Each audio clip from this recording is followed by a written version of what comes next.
అర్హత లేకున్నా ప్రేమించావు, ఇది కేవలం నీ కృపయే.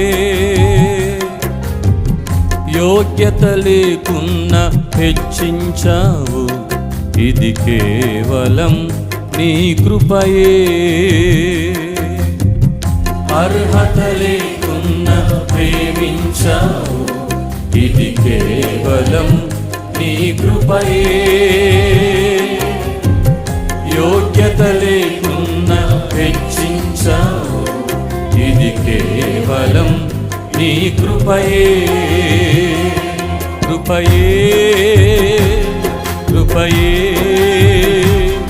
నేనేమై ఉన్నానో నీ కృపయే. కృపయే కృపయే